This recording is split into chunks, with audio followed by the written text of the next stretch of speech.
तो स्वागत है आपका एक नए वीडियो में। ये हमारा झारखंड जीएस प्रैक्टिस सेट का क्लास नंबर 32 है और आज की क्लास में हम लोग झारखंड की जनजातियों का सामान्य परिचय से संबंधित जितने भी एमसीक्यू जो आपके झारखंड सार संग्रह बुक में दिए हुए हैं इनको हम लोग सॉल्व करने का प्रयास करते हैं। तो आइए स्टार्ट करते हैं आज की क्लास।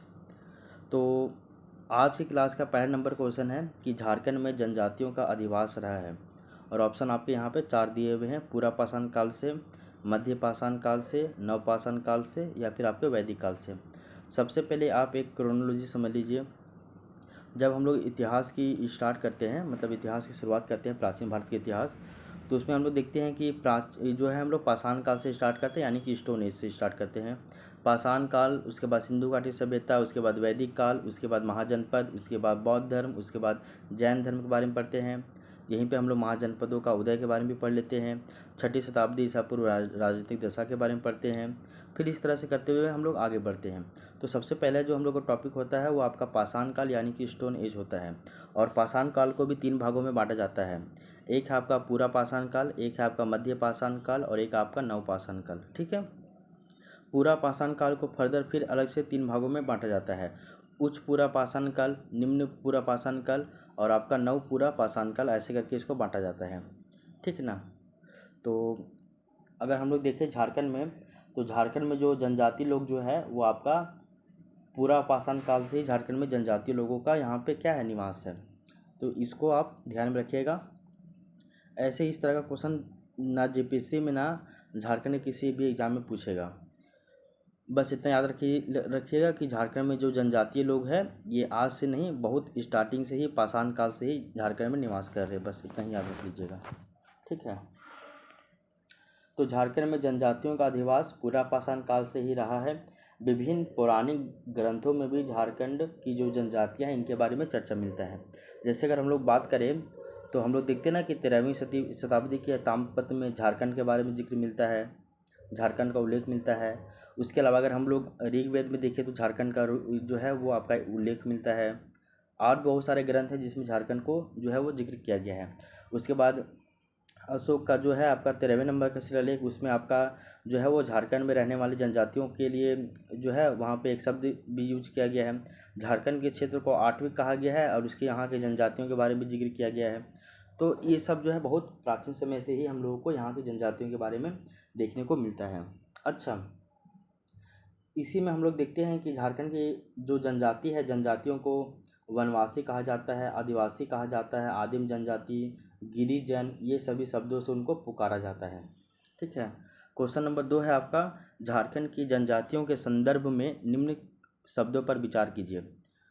पहला है ऑप्शन वनवासी, दूसरा है आदिवासी, तीसरा है गिरिजन, चौथा है आदिम जनजाति। यहाँ बोला गया है कि इनमें से झारखंड की जनजातियों को इनमें से किस नाम से जाना जाता है। तो यहाँ पे तो वनवासी, आदिवासी, आदिम जाति, गिरिजन, ये सभी नामों से जाना जाता है, यानी कि उपरोक्त सभी सही हो जाएंगे। क्वेश्चन नंबर 3 देख लीजिए, आदिवासी शब्द का अर्थ क्या होता है। तो हम सभी को पता है कि आदिवासी शब्द का अर्थ होता है आदिकाल से रहने वाले लोग, यानी कि आदिकाल से रहने वाले जो लोग हैं इन्हीं को ही आदिवासी कहा जाता है। ठीक है ना। इसी में ही बहुत ही ज़्यादा आपका कंट्रोडक्टिव वाला पार्ट हो जाता है कि आदिवासी कौन है, सदान कौन है, इन सभी में। ठीक है। नेक्स्ट देखिए आप क्वेश्चन नंबर 4, भारतीय संविधान के किस अनुच्छेद के तहत आदिवासियों को राष्ट्रपति के द्वारा अधिसूचित किया गया है। ये बहुत इंपॉर्टेंट है और इसके बारे में आपको पता होना चाहिए। तो भारतीय संविधान के अनुच्छेद 342 के तहत भारत के राष्ट्रपति के द्वारा जनजातियों को यानी ट्राइब्स को अधिसूचित किया जाता है। ठीक है ना। देख लीजिए किसके द्वारा, अनुच्छेद 342 के द्वारा। ठीक है। इस वाले पॉइंट को हमेशा याद रख लीजिएगा।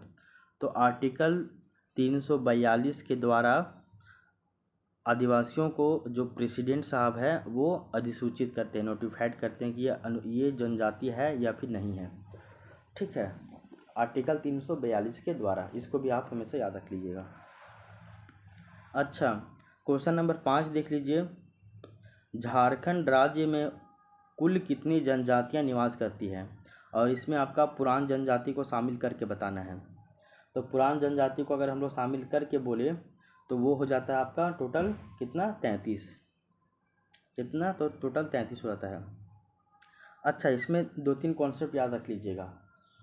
जब झारखंड का निर्माण हुआ था यानी कि 2000 में, तो 2000 में टोटल कितना जनजाति था आपका, 30 गो जनजाति था। उसके बाद फिर आता है डेट 2003। 2003 में कितना हो गया, 32 गो जनजाति हो गया।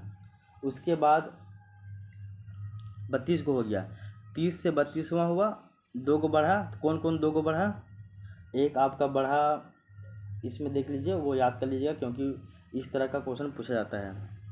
एक है आपका कंवर और एक है आपका कोल। तो 2000 में 30 गो जनजाति था, 2003 में 32 गो हुआ जनजाति, 2 गो बढ़ गया। कौन कौन जनजाति बढ़ा, एक है आपका कंवर जनजाति और एक है आपका कोल जनजाति, ये 2 ठो बढ़ा। इसके बाद हम लोग 2022 में भी देखते थे कि आपका 32 गो ही जनजाति हुआ करता था।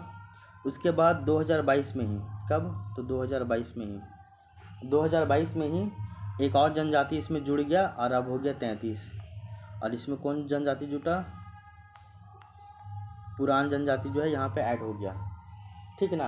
अब पुरान जनजाति जो है वो 33वां जनजाति बना। अच्छा, 31, 32 और 33 अगर तीनों जनजाति का अगर हम लोग बोले तो कौन कौन है, 31वां बना आपका कंवर, 32वां बना आपका कोल, 33वां बना आपका पुरान, ठीक है। इसमें आपको कन्फ्यूजन नहीं होना है, इस तरह का क्वेश्चन भी पूछा जा सकता है जीपीएससी के द्वारा, तो इसको भी ध्यान में रखिएगा। अब देखिए नेक्स्ट क्वेश्चन नंबर 6, झारखंड राज्य में कितनी जनजातियों को आदिम जनजातियों की श्रेणी में रखा गया है। तो पहले 32 गो हुआ करता था, अभी 33 गो है। 33 गो में से 8 गो जो जनजाति है इनको आदिम जनजाति के रूप में रखा गया है। कितना, तो 8 गो आदिम जनजाति के रूप में और बाकी सभी को नॉर्मल जनजातियों के रूप में रखा गया है। अगर सवाल उठे कि 8 जनजाति कौन है वो देख लीजिए, अगर यहाँ क्वेश्चन पूछा जा रहा है तो बोलेंगे, नहीं तो नहीं देखेंगे। देखिए क्वेश्चन नंबर 7 कि इनमें से कौन झारखंड की आदिम जनजाति है। सबसे पहले आपको आदिम जनजाति का लिस्ट बता देते हैं हम, 8 गो है ना। असुर है, बिरजिया है, बिरहोर है, असुर बिरजिया बिरहोर है, माल पहाड़िया है, सौरिया पहाड़िया है। असुर बिरजिया बिरहोर माल पहाड़िया सौरिया पहाड़िया, फिर आपका है पहरिया,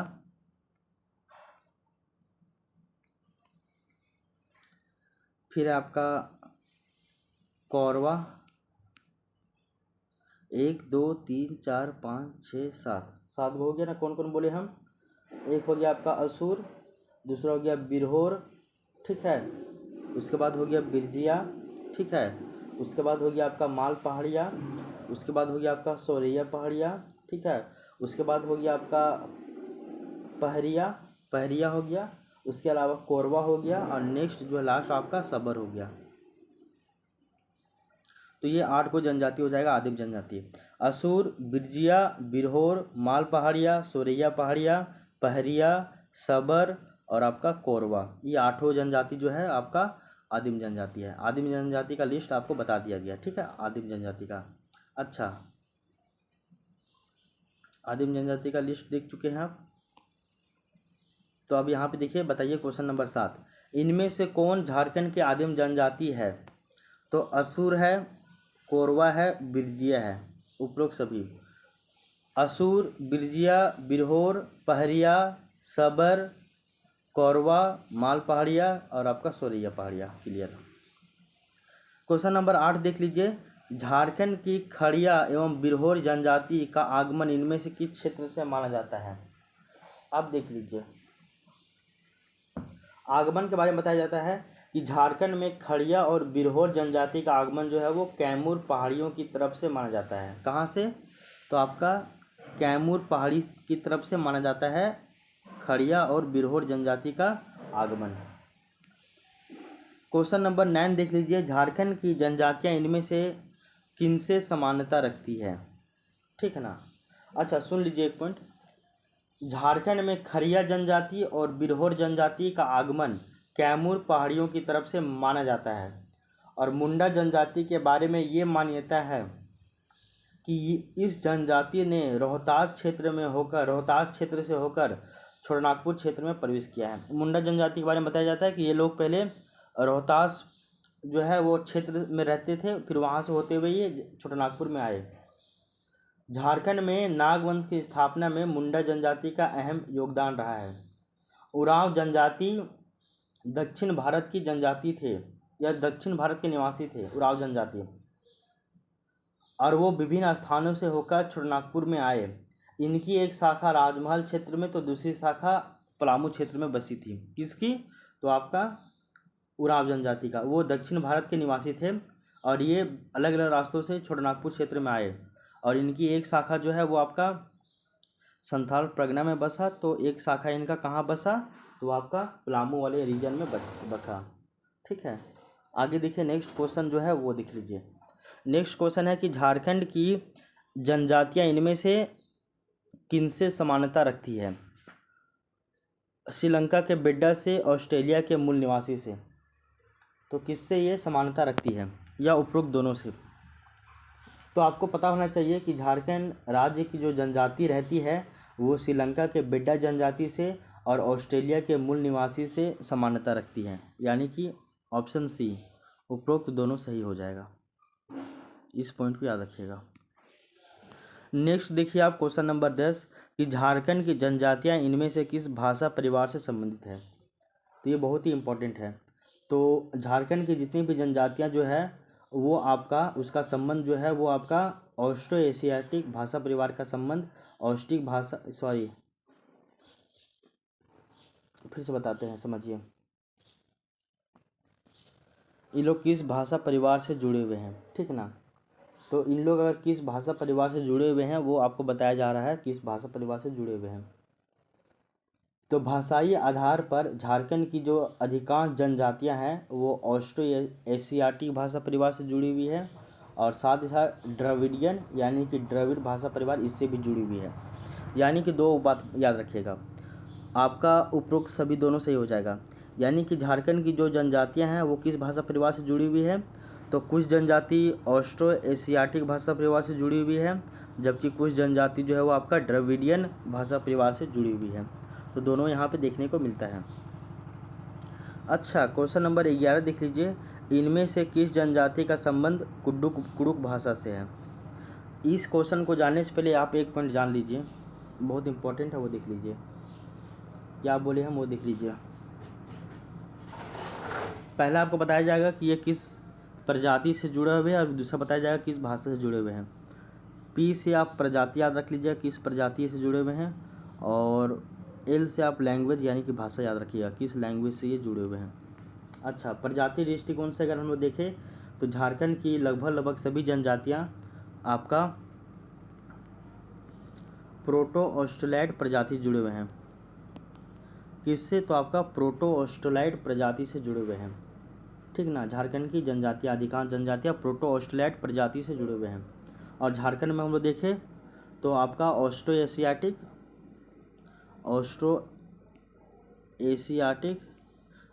और प्लस द्रविडियन भाषा परिवार से भी जुड़े हुए हैं, ये दोनों, ठीक है ना? तो प्रजाति दृष्टिकोण से आपका प्रोटो ऑस्ट्रेलाइड प्रजाति से जुड़े हुए हैं, जबकि अगर भाषा परिवार की बात करें तो आपका ऑस्ट्रो एशियाटिक और द्रविडियन भाषा परिवार से ये जुड़े हुए हैं। क्लियर?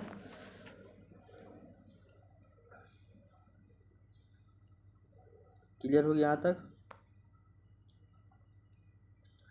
क्वेश्चन नंबर 11 देख लीजिए आप।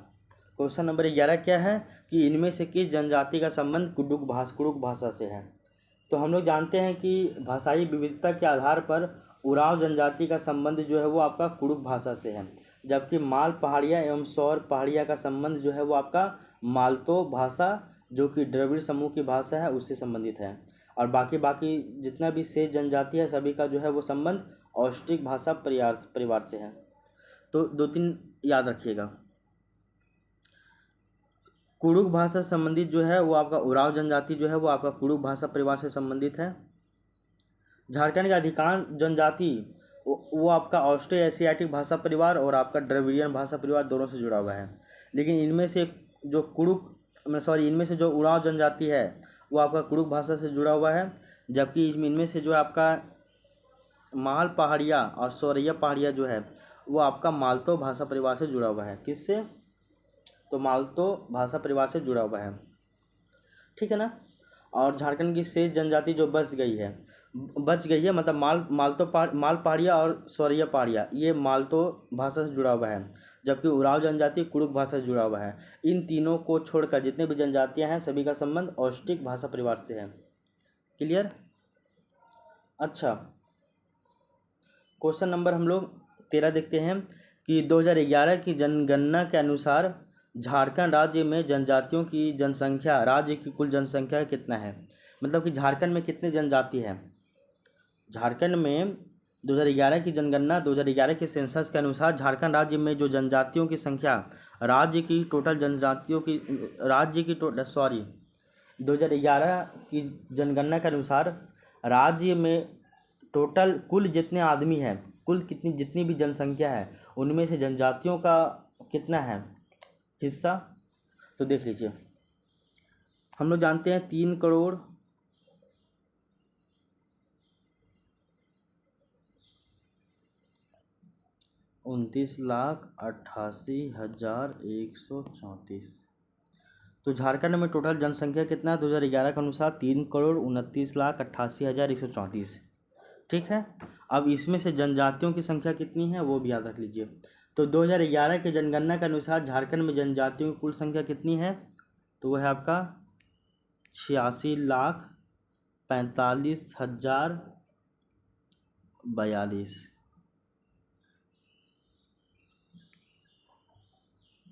तो 86,45,042 इतना जनसंख्या है जनजातियों का। अगर इसको हम लोग परसेंटेज में देखिए तो वो हो जाएगा आपका 26.2%। कितना, तो 26.2% हो जाएगा। ये कितना हो जाएगा, तो आपका 26.2% हो जाएगा। तो 3,29,88,134 टोटल जनसंख्या है। इनमें से जनजातियों का जनसंख्या कितना है जनजातियों का, तो वह है 86,45,042। और अगर इसको हम लोग परसेंटेज में देखें तो ये 3,29,00,000 का 26.2% होता है। तो अब इसमें आपको दिक्कत नहीं होगा।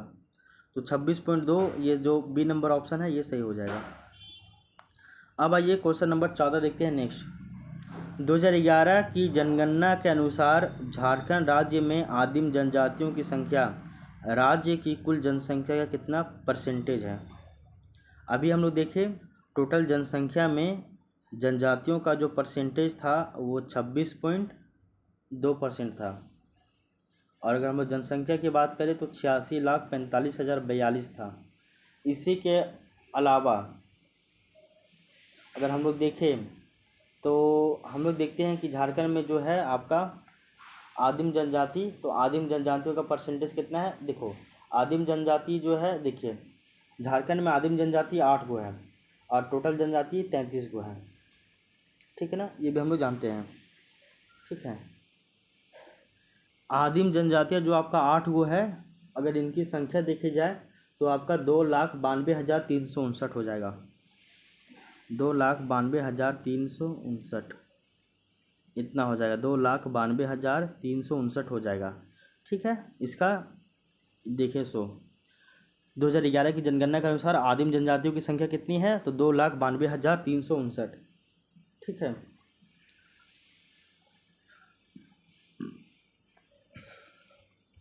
अगर हम लोग आदिम जनजातियों हम लोग अगर जनजातियों में आदिम जनजाति का परसेंटेज देखें तो आपका है 3.38।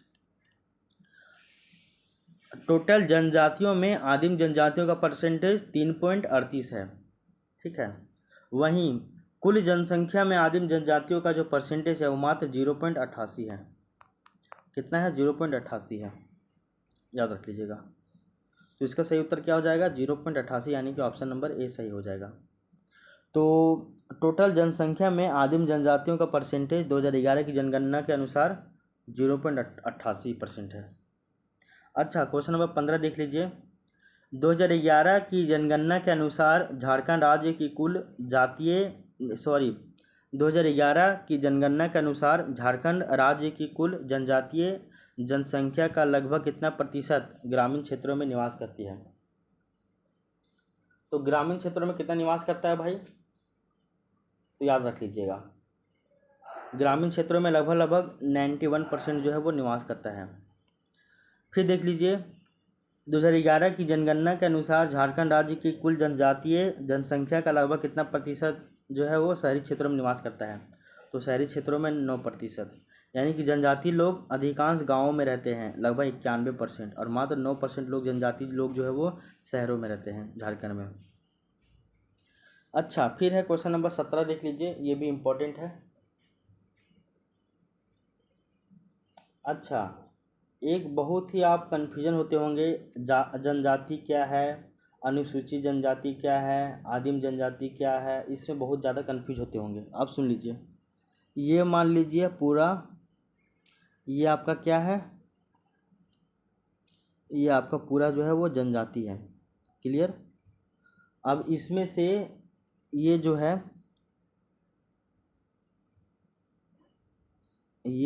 ये आपका है अनुसूचित जनजाति।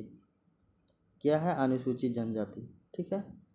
अब इसमें से भी ये जो है बीच में ये है आपका आदिम जनजाति। कैसे कैसे बोले हैं वो देख लीजिए।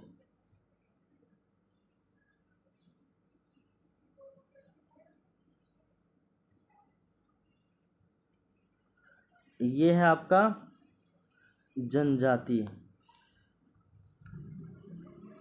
ये है आपका अनुसूचित जनजाति, और ये है आपका आदिम जनजाति। ठीक है। ऐसे जनजातियों के अंदर ही अनुसूचित जनजाति आएंगे, अनुसूचित जनजातियों के अंदर ही आदिम जनजाति आएंगे। क्लियर? इसमें आपको नहीं घबराना है। आदिम जनजाति अगर हम लोग देखें, आबादी देखें, तो आदिम जनजातियों में भी सबसे ज़्यादा जो है वो माल पहाड़िया है 40%। उसके बाद है सेकेंड कोरवा 16%। फिर थर्ड है आपका माल पहाड़िया देखे 46%। सेकेंड है आपका सोरैया पहाड़िया 16%। थर्ड है आपका कोरवा 12%, और सबसे लास्ट में है आपका बिरजिया 2%।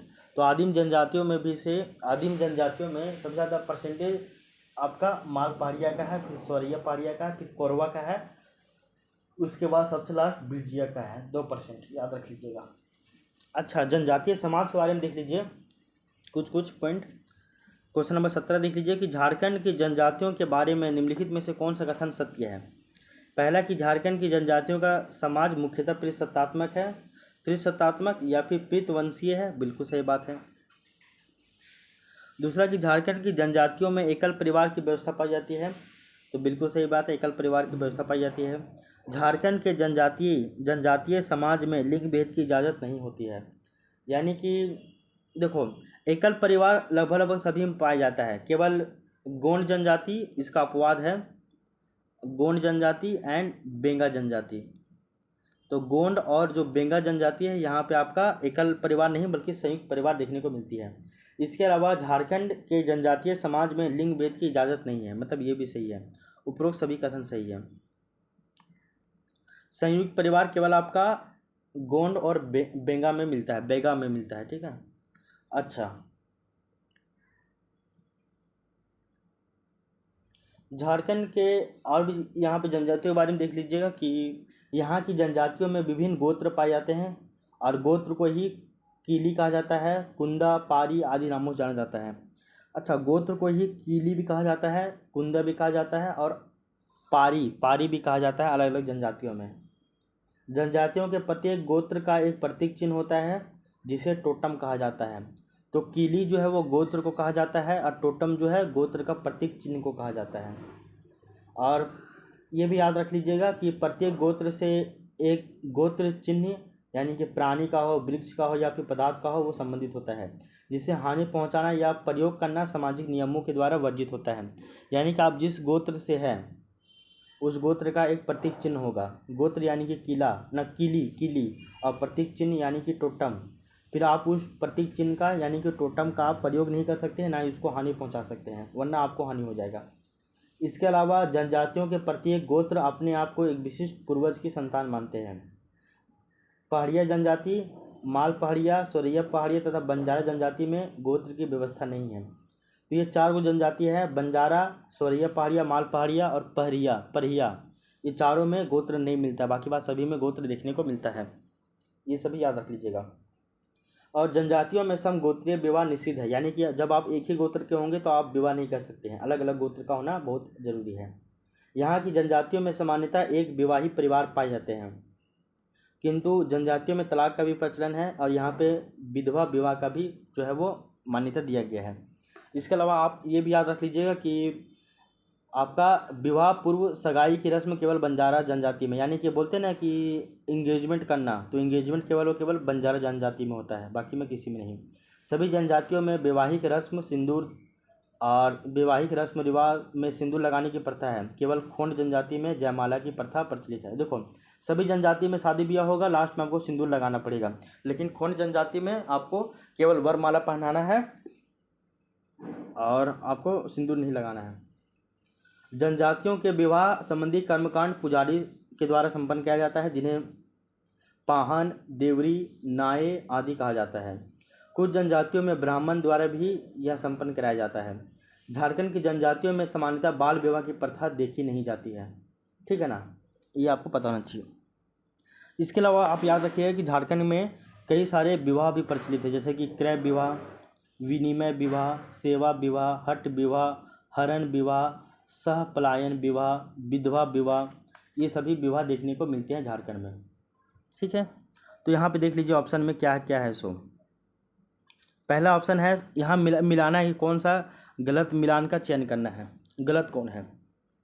सेवा विवाह, सेवा विवाह क्या होता है कि इसके अंतर्गत वर के द्वारा विवाह से पहले अपने सास ससुर की सेवा की जाती है, तो विवाह पूर्व वर के द्वारा अपने सास ससुर की सेवा की जाती है, बिल्कुल सही बात है। फिर दूसरा है आपका हट विवाह। हट विवाह में क्या है कि इस विवाह के अंतर्गत एक लड़की ज़बरदस्ती अपने होने वाले पति के घर में आकर रहती है, तो लड़की ज़बरदस्ती अपने होने वाले पति के घर में रहना उसको हट विवाह कहते हैं। तीसरा है हरण विवाह। हरण विवाह, इस विवाह के अंतर्गत किसी लड़के के द्वारा एक लड़की का अपहरण करके उसे विवाह किया जाता है, तो लड़के द्वारा लड़की का हरण करके उससे विवाह किया जाता है, ये सही है। तो तीनों याद कर लीजिए, तीनों सही है। तो आप 7 तरह का विवाह भी याद रख लीजिए, क्रय विवाह, फिर विनिमय विवाह, सेवा विवाह, हट विवाह, हरण विवाह, सहपलायन विवाह और विधवा विवाह। सहपलायन विवाह मतलब कि एक विवाह में माता पिता की अनुमति के बिना लड़का लड़की भागकर शादी कर लेते हैं, उसको बोलते हैं सहपलायन विवाह। और विधवा विवाह यानी कि इस विवाह के अंतर्गत किसी विधवा लड़की का विवाह किया जाता है। और हरण विवाह उसको भगा कर ले गया, मतलब हरण विवाह उसको किडनैप कर लिया, अपहरण कर लिया और फिर उससे शादी कर लिया। हट विवाह लड़की जबरदस्ती जाके लड़के के घर में रहने लगी, फिर शादी हो जाता है। सेवा विवाह लड़का जो है अपने सास ससुर के घर में रहता है, उसका सेवा करता है, फिर शादी करता है। विनिमय विवाह, इस विवाह को गोलट विवाह या फिर अदला बदली विवाह भी कहते हैं, यानी कि इस विवाह के अंतर्गत एक परिवार का लड़का जो है वो एक परिवार का लड़का तथा लड़की का विवाह दूसरे परिवार की लड़की तथा लड़के के साथ किया। मतलब देखो आपके घर से बेटी आई है मेरे घर, तो मेरे घर से भी बेटी जाएगी आपके घर, यानी कि आपकी बेटी का शादी हुआ है मेरे बेटे के साथ, तो मेरी बेटी का शादी होगा आपके बेटे के साथ, इसको बोलते हैं विनिमय विवाह, यानी कि बराबर। क्रय विवाह, इस विवाह के अंतर्गत वर पक्ष के द्वारा वधू के माता पिता को अभिभावक को धन दिया जाता है, यानी कि आप जैसे हम लोग दहेज बोलते हैं ना, दहेज अभी भी दिया जाता है कि नहीं दिया जाता है, क्रय विवाह अभी भी है, लेकिन अभी लड़के वाले देते हैं दहेज लड़के वालों को, लेकिन अब क्या पहले क्या था, क्रय विवाह में लड़के वाले दहेज देते थे लड़कियों को, ठीक है। तो बड़ी हंसी लगता है ये सब पढ़ने में यार। अच्छा नेक्स्ट देखिए आप, क्वेश्चन नंबर 19 देख लीजिए, ये भी काफ़ी ज़्यादा इंपॉर्टेंट है जिसको भी आपको याद रखना ही चाहिए। क्वेश्चन नंबर 19 क्या है कि इनमें से कौन सी झारखंड की जनजातियों में पाई जाने वाली संस्था है। संस्था की बात करें कौन कौन सा पाया जाता है, देखो जनजातीय समाज में विभिन्न संस्कारों का पालन किया जाता है, जैसे कि जन्म के समय में छठी संस्कार, जन्म के समय में आपका छठी संस्कार होता है, कर्ण छेदन संस्कार यानी कान को छेदा जाता है, नामकरण संस्कार होता है और मृत्यु के बाद भी संस्कार किया जाता है, अलग अलग संस्कार किया जाता है। तो जन्म से लेकर मृत्यु तक आपका संस्कार किया जाता है, जिसको हम लोग बोलते हैं 16 संस्कार। झारखंड की जनजातियों में पाई जाने वाली कुछ कुछ प्रमुख संस्थाएं भी है, जैसे कि अखरा, अखरा का मतलब होता है पंचायत स्थल या फिर नृत्य का मैदान। इसके अलावा होता है आपका सरना, सरना मतलब पूजा स्थल हो गया। इसके अलावा होता है आपका युवागिरी, यानी कि युवागिरी मतलब जो है शिक्षण के यानी कि ट्रेनिंग सेंटर एक तरह से है, पढ़ाई से संबंधित। उसके बाद ये सभी को आपको याद रखना पड़ेगा, तो अखरा, युवागिरी, सरना ये सभी झारखंड में देखने को मिलते हैं, ठीक है ना, संस्था के रूप में। नेक्स्ट देख लीजिए, सरना धर्म में इनमें से किसकी पूजा की जाती है। तो सरना धर्म के बारे में आपको पता होना चाहिए कि सरना धर्म में जो है वो किसकी पूजा की जाती है, आपको पता होना चाहिए। तो सरना, जिसमें सरना धर्म में जो है वो आपका प्रकृति की पूजा होती है। किसकी? तो प्रकृति की होती है। झारखंड की जनजातियों के प्रमुख देवता कौन है? झारखंड के जो जनजाति लोग हैं इनकी जो प्रमुख देवता कौन है, देख लीजिए, एक पॉइंट याद कर लीजिए इसमें। झारखंड की जनजातियों में, जनजातीय समाज में पुनर्जन्म और स्वर्ग नरक की मान्यता है। और जनजातियों में प्राचीन धर्म जो कि सरना है, जिसमें प्रकृति की पूजा की जाती है, ये बहुत ज़्यादा इंपॉर्टेंट है। झारखंड की जनजातियाँ जो है वो आपका बोंगा मतावलंबी है तथा बोंगा को ही इस समाज में सर्वशक्तिमान मानते हैं। झारखंड के अधिकांश जनजातियाँ जो है वो भगवान भगवान सूर्य की जो है, सूर्य यानी कि सिंहभोगा की ही जो है पूजा करते हैं, जिन्हें इस सृष्टि का जनक और सृष्टि का रक्षक माना जाता है। सूर्य देवता को अलग अलग नाम से जाना जाता है। तो इनका जो है जनजातियों का प्रमुख देवता वो आपका सूर्य है, जिनको सिंहभोगा नाम कहा जाता है, सिंहभोगा बोला जाता है। और सिंहभोगा को जो है वो अलग अलग नाम से जाना जाता है, जैसे कि संथाल, मुंडा, भूमिज, हो, असुर। इनमें सिंहभोगा मतलब इनमें सूर्य देवता को सिंहभोगा कहा जाता है। उरांव जनजाति सूर्य देवता को धर्मेश कहते हैं। महली जनजाति सूर्जी देव कहते हैं। स्वरिया पहाड़िया बेरू गोसाई कहते हैं। खोंड जनजाति बेलापुन कहते हैं। और गोंड जनजाति ठाकुर देव कहते हैं। जबकि कंवर जनजाति जो है वो सूर्य को भगवान कहते हैं। इसके अलावा क्वेश्चन नंबर 22 देख लीजिए। झारखंड राज्य में निवास करने वाली जनजातियों में सर्वाधिक जनसंख्या किस जनजाति की है? ये आपको पता होना चाहिए, बहुत ही इंपॉर्टेंट है। झारखंड में सबसे ज़्यादा मतलब जो है वो आपका कौन सा जनजाति झारखंड में देखने को मिलता है? तो सबसे पहले नंबर में आपका है संथाल जनजाति। क्या है? तो संथाल जनजाति। संथाल जनजाति का अगर हम लोग जनसंख्या देखें तो वह है आपका कितना? वह है 27,54,721। कितना है? 27,54,721। संथाल जनजाति का अगर हम लोग परसेंटेज देखें तो वो कितना है? 31.86 है। 31.86 है। संथाल जनजाति के बाद सेकेंड आता है आपका उरांव जनजाति। उरांव जनजाति का अगर हम लोग परसेंटेज देखें तो वह है 19.85। कितना है? 19.85%। उसके बाद आता है आपका मुंडा जनजाति। मुंडा जनजाति का अगर हम लोग परसेंटेज देखें तो वह है आपका 14.22। कितना है? 14.22। उसके बाद आपका हो जनजाति। हो जनजाति का परसेंटेज देखें तो वो आपका है 10.74। ठीक, कितना है? 10.74 है। तो झारखंड में सबसे ज़्यादा संथाल जनजाति है। जनसंख्या याद मत रखना, जनसंख्या याद मत रखना। संथाल जनजाति का केवल परसेंटेज याद रख लेना, कितना है? जनसंख्या का परसेंटेज कितना है? तो 31.86% है। उरांव जनजाति का 19.85, मुंडा जनजाति 14.22 और हो जनजाति आपका 10.74 है। और हो जनजाति के बाद 5वां नंबर में आता है आपका कौन? तो आपका है वो खरवार जनजाति, और वो है आपका 2.87। 25वां है आपका पुरान। पुरान जनजाति का कितना परसेंटेज है, कितना जनसंख्या, वो किसी को भी नहीं पता है अभी तक। अच्छा, एक पॉइंट याद रख लीजिएगा, यहाँ हम लोग 25 को जनजातियों के बारे में जिक्र करेंगे। आदिम जनजातियों को इसमें शामिल नहीं किए हैं। तो जब भी बोला जाएगा झारखंड में कौन जनजाति सबसे अधिक है, तो आपका संथाल जनजाति सबसे अधिक है। इसमें आदिम जनजाति को काउंट नहीं किया जा रहा है। ठीक है, इतना याद रखिएगा। संथाल जनजाति सबसे अधिक है 31.86%। संथाल जनजाति जो है वो आपका संथाली भाषा बोलती है, और ये सबसे ज़्यादा दुमका जिले में निवास करते हैं। सेकेंड है आपका उरांव जनजाति जो कि 19.85 है। उरांव जनजाति जो है वो आपका कुड़ुक भाषा बोलती है, और ये रांची में सबसे अधिक रहती है। थर्ड नंबर है मुंडा जनजाति जो कि 14.22% है, और ये मुंडारी भाषा बोलते हैं, और मुंडा जनजाति सबसे अधिक खूंटी जिले में रहते हैं। फोर्थ है आपका हो जनजाति जो कि 10.74% है, और ये आपका हो भाषा ही बोलते हैं, और इसका सबसे अधिक निवास स्थान जो है वो आपका पश्चिमी सिंहभूम में रहते हैं। ये कहाँ पे? पश्चिमी सिंहभूम में। तो ये पॉइंट आपको समझ में आया होगा। इसके बाद नेक्स्ट क्वेश्चन देख लीजिए आप, क्वेश्चन नंबर 23। वो क्वेश्चन नंबर 23 क्या कहता है वो देख लीजिए। झारखंड राज्य में निवास करने वाली जनजातियों में दूसरी सर्वाधिक जनसंख्या की जनजाति की है, तो वो आपका उरांव जनजाति की है। क्वेश्चन नंबर 24, झारखंड राज्य में निवास करने वाली जनजातियों में तीसरी सर्वाधिक जनसंख्या किसकी है, तो वो आपका है मुंडा की। संथाल, उरांव, मुंडा है। झारखंड की दृष्टि से, जनसंख्या की दृष्टि से झारखंड की 4 बड़ी जनजातियों का क्रम क्या है? संथाल है, उरांव है, मुंडा है, हो है। ये ऑप्शन नंबर सी सही हो जाएगा।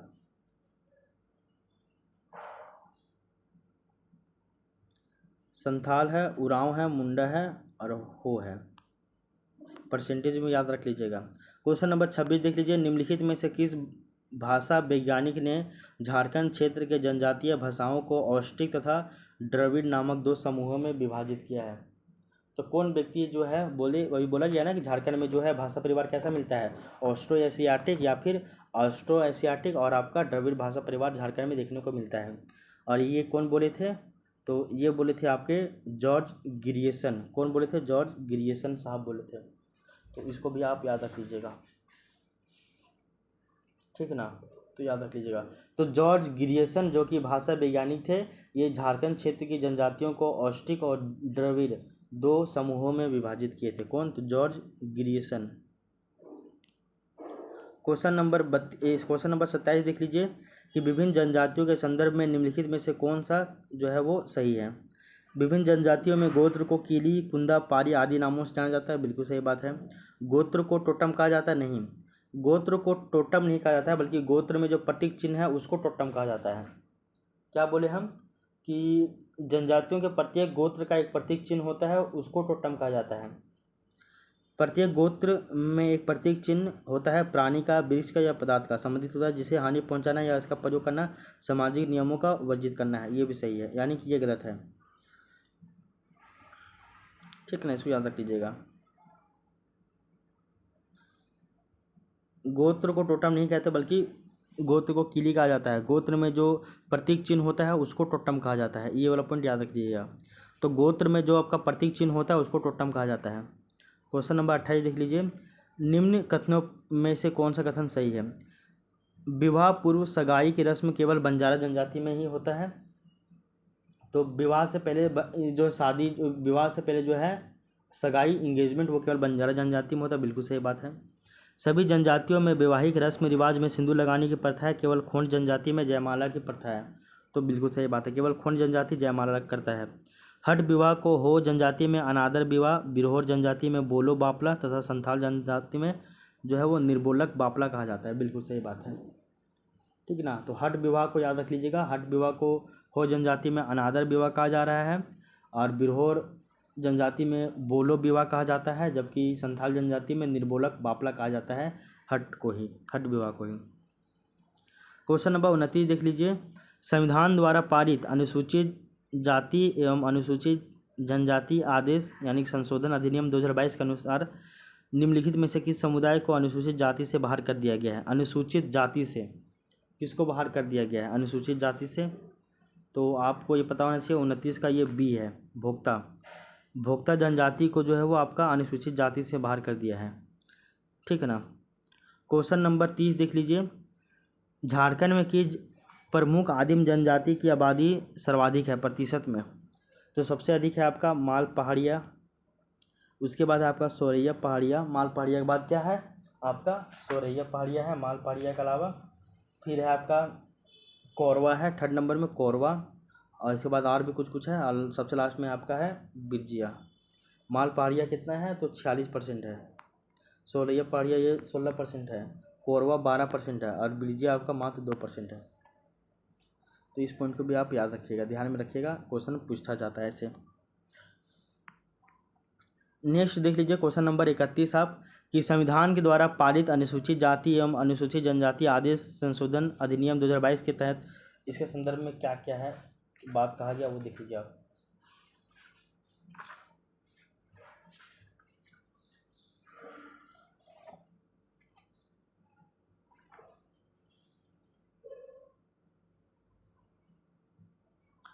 इस संशोधन के अनुसार 8 समूहों यथा भोक्ता, देशवारी, गंझू, दौलतबंदी, द्वालबंदी, पटबंदी, राउत, मझिया, खैरी को खरवार यानी कि एसटी का पर्याय माने जाएगा, एसटी के जैसा ही माना जाएगा, सही बात। इस संशोधन के द्वारा झारखंड के पुरान समुदाय को एसटी की सूची में नई प्रविष्टि के रूप में शामिल करने का प्रस्ताव है, जिसके लागू होने के बाद राज्य में कुल जनजातियों की संख्या 33 हो जाएगी, सही बात है। इस संशोधन के द्वारा तमाड़िया या फिर तमाड़िया को मुंडा एसटी का ही पर्यायवाची यानी कि उसी जैसा ही माना जाएगा, उपरोक्त सभी कथन सही है। क्वेश्चन नंबर 32 देख लीजिए, निम्नलिखित में से कौन सा कथन गलत है आदिम जनजातियों में। माल पहाड़िया सर्वाधिक आबादी 46% है, सोरैया पहाड़िया 16% है, कोरबा 12% है, आबादी के साथ क्रमशः द्वितीय एवं तृतीय ये सही है। आदिम जनजातियों की आबादी में न्यूनतम आबादी विजय जनजाति का है 2%। उपरोक्त ये भी सही है, ठीक है ना। तो इस तरह से हम लोग जो है वो आपका आज का सेशन हम लोग यहीं पे एंड करते हैं। तो आज हम लोग जो पहला नंबर जो टॉपिक था आपका झारखंड की जनजातियों का सामान्य परिचय, तो ये सामान्य परिचय वाला जो टॉपिक था इसमें टोटल 32 क्वेश्चन दिए हुए थे आपके, और ये कंप्लीट हो गया आपका। तो झारखंड की जनजातियों का सामान्य परिचय ये जो टॉपिक है ये आपका इससे संबंधित 32 गो MCQ आपका कंप्लीट हो जाता है। तो इस क्लास को हम लोग यहीं पे रहने देते हैं। अब हम लोग मिलेंगे नेक्स्ट क्लास में, और नेक्स्ट क्लास में हम लोग झारखंड की जनजातियाँ स्टार्ट करेंगे। तो सबसे पहले हम लोग संथाल जनजाति, फिर आपका उरांव जनजाति के बारे में पढ़ेंगे। तो इसी तरह कर करके हम लोग आगे की ओर इसमें बढ़ते चलेंगे, ठीक है। तो अब हम लोग मिलते हैं नेक्स्ट सेशन में, तब तक के लिए thank you, take care, bye bye.